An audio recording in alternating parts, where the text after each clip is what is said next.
Hello friends, स्वागत करती हूँ आपका रीडिंग हंटर में। और मैं ताना झा। आज की कहानी का नाम है अभिमान की हार। मगर उससे पहले आप अगर हमारे चैनल पर नए हैं तो हमारे चैनल को सब्सक्राइब कर लीजिए, ताकि आपको ऐसे ऐसे अच्छे स्टोरी मिलते रहें और हमारे स्टोरी को इन तक देखिएगा। चलिए आगे बढ़ते हैं। आज की कहानी अभिमान की हार को लिखा है योगेंद्र नाथ शर्मा, जिन्हें हम अरुण के नाम से भी जानते हैं। चलिए कहानी स्टार्ट करते हैं। बहुत समय पहले की बात है। महाराज नंद का राज्य था। राजा नंद के महामंत्री सक्तार बहुत उदार स्वभाव के थे। सारा राज्य महामंत्री सक्तार की बुद्धिमत्ता और चतुराई का लोहा मानता था। राजा नंद तो राज्य का हर छोटा बड़ा निर्णय अपने कुशल महामंत्री सक्तार की सलाह से ही लिया करते थे। सब महामंत्री का मन से सम्मान करते थे। महामंत्री जहां राज्य के हर मामले में गहरी पहुंच रखते थे, वहीं वे गुणशाली व्यक्तियों का बहुत आदर करते थे। महामंत्री सक्तार के 2 पुत्र सुधलभद्र और श्रीयक थे। यक्ष यक्षदीना नाम की उनकी 7 पुत्रियां थीं। ये 7 पुत्रियां तीव्र स्मरण शक्ति की धनी थीं। ईश्वर का चमत्कार था कि किसी भी व्यक्ति द्वारा कही गई बात को एक पुत्री पहली बार सुनकर कंठस्थ कर लेती थी। दूसरी पुत्री किसी भी बात को 2 बार सुनकर ज्यों का त्यों दोहरा लेती थी। इसी प्रकार तीसरी पुत्री 3 बार, चौथी पुत्री 4 बार तथा इसी क्रम से 7वीं पुत्री 7 बार सुनकर किसी भी बात को वैसा ही दोहरा लेती थी। राजा नंद के दरबार में कवि वरुचि भी थे। वे बड़े प्रतिभाशाली कवि थे। उन्हें राजा नंद के दरबार में कवि सम्राट की उपाधि थी। कवि वरुचि विद्वान तो थे ही, लेकिन अभिमानी भी बहुत थे।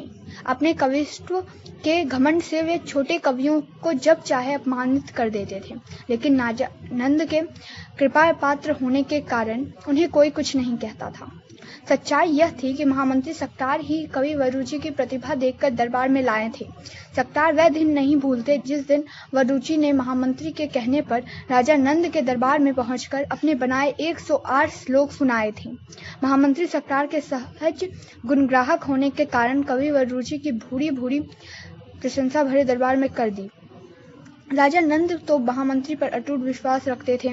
परिणाम यह हुआ कि राजा नंद ने प्रसन्न होकर कवि वरुचि को 108 सोने की मुद्राएं देकर राजकवि बना दिया। वरुचि अभिमानी तो थे ही, गुणग्राहक मंत्री का उपकार न मानकर उल्टे घमंडी हो गए। उनको लगा कि मैं तो कवियों का सिरमौर हूँ, मेरे रहते किसी कवि क्या मजाल कि राजा के सामने आकर कविता सुना सके। अभिमानी वरुचि के मन में लालच जाग उठा। वे यह भूल गए कि राजा नंद तो महामंत्री सक्तार द्वारा की गई वरुचि की प्रशंसा के कारण प्रभावित हुआ था। वरुचि ने सोचा कि जो राजा एक श्लोक पर 1 सोने की मुद्रा देता है, उसे क्यों ना मैं प्रतिदिन 108 श्लोक सुनाकर मुद्राएं लेता रहूं। लालची कवि वरुचि के मन में खुशी की लहर दौड़ने लगी। वरुचि प्रतिदिन राजा नंद के 108 श्लोक सुनाकर 108 स्वर्ण मुद्राएं लेने लगे। दरबार का हर आदमी यही सोचता कि वरुचि की तो किस्मत खुल गई। उधर कवि का अभिमान दिनों दिन और बढ़ने लगा। महामंत्री सक्तार ने एक दिन अपने मन में सोचा कि मुझसे भावुकता में बहुत बड़ी भूल हो गई है। राजा नंद तो मेरी सहज भाव से की गई वरुचि की प्रशंसा को उसकी प्रतिभा का प्रमाण समझकर रोज रोज राजकोष से 108 स्वर्ण मुद्राएं लुटाते जा रहे हैं।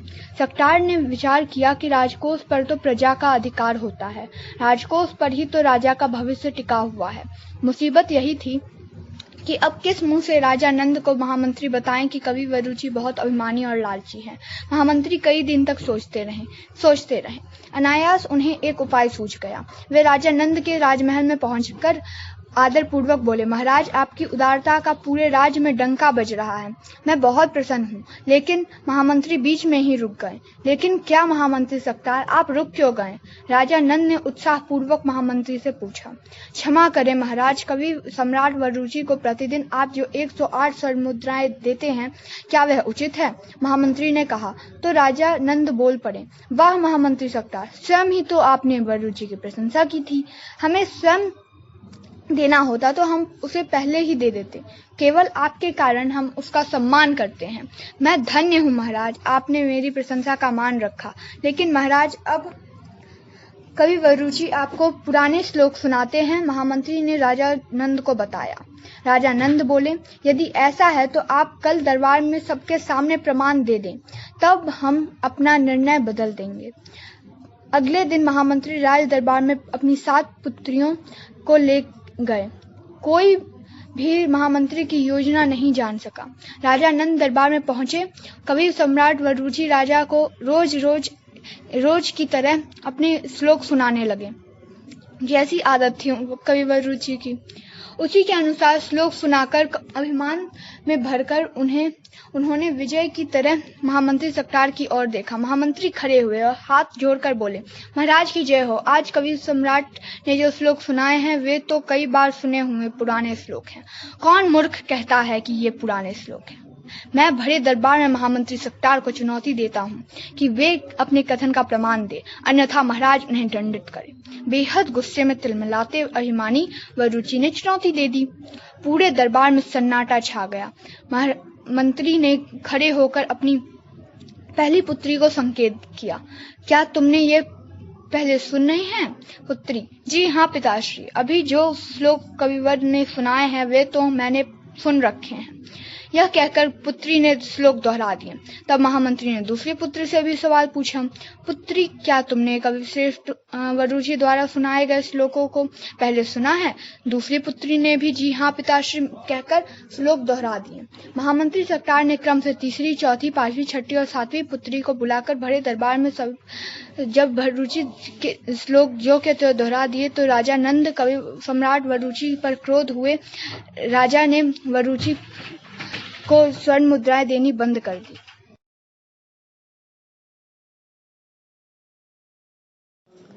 वरुचि का अभिमान विकराल क्रोध में बदल गया।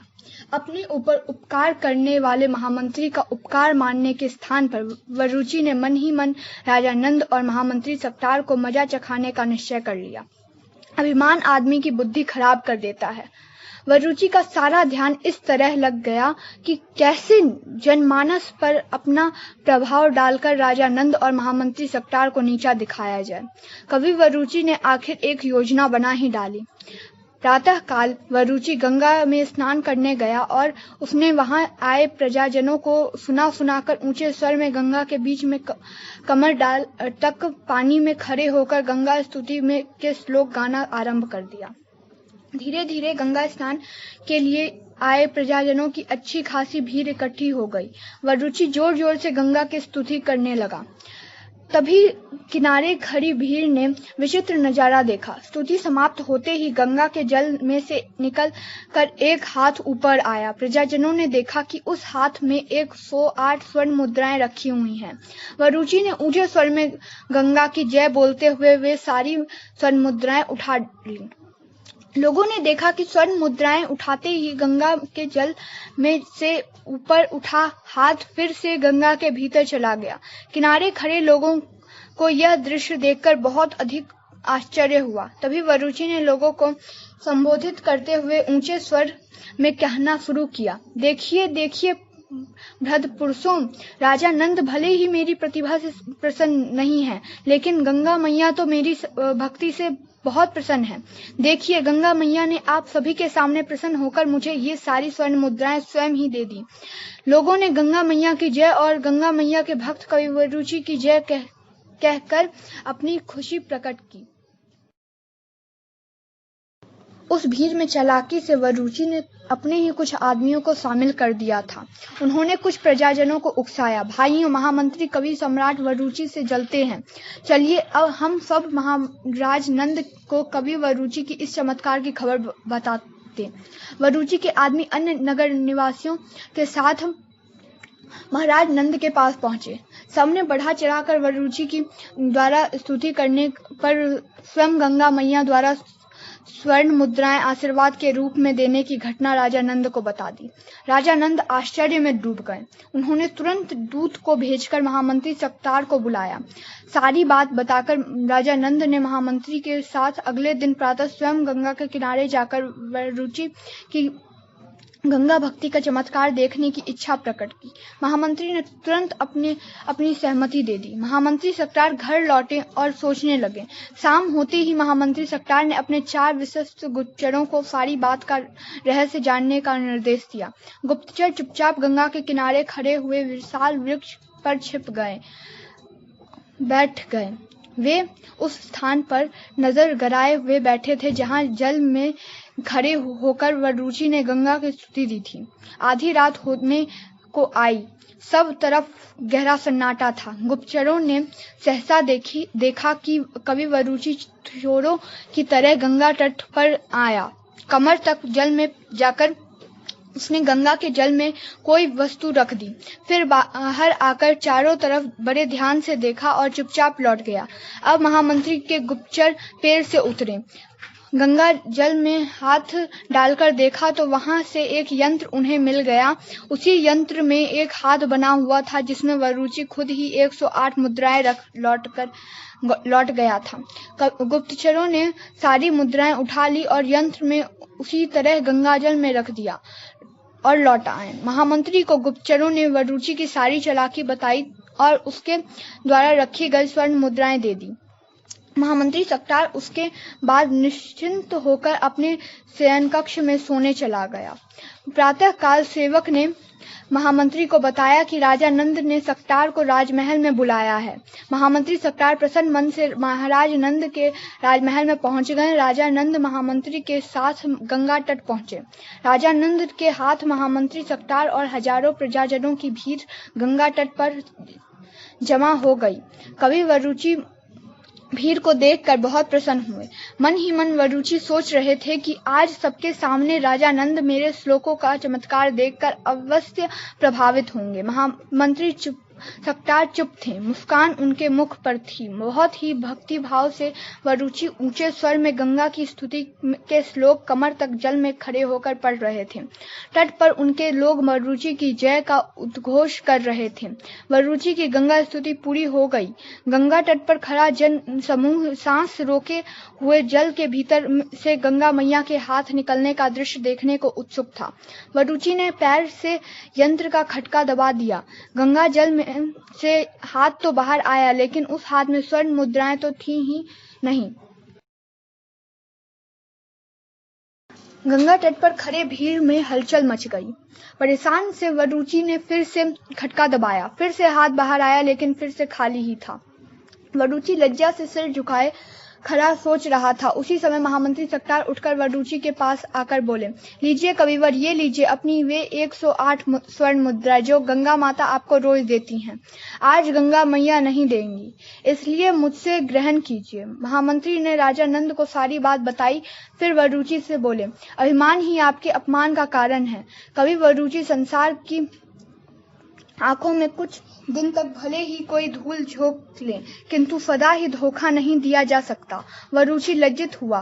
प्रजाजन कवि को धिक्कारने लगे। महामंत्री ने सबको शांत करते हुए कहा, आज यहाँ अभिमान की हार हुई है। वरुचि तो उत्कृष्ट कवि हैं, बस अभिमान और क्रोध के कारण वे भटक गए थे। राजा नंद ने महामंत्री के कहने पर कवि वरुचि को क्षमा कर दिया। चलिए दोस्तों, आज की कहानी खत्म हुई और आपको इस कहानी से जो भी शिक्षा मिली आप कमेंट बॉक्स में जरूर लिखिएगा। और अगर आपको ये कहानी अच्छी लगी तो लाइक कीजिए और अपने दोस्तों के साथ शेयर जरूर कीजिएगा। धन्यवाद।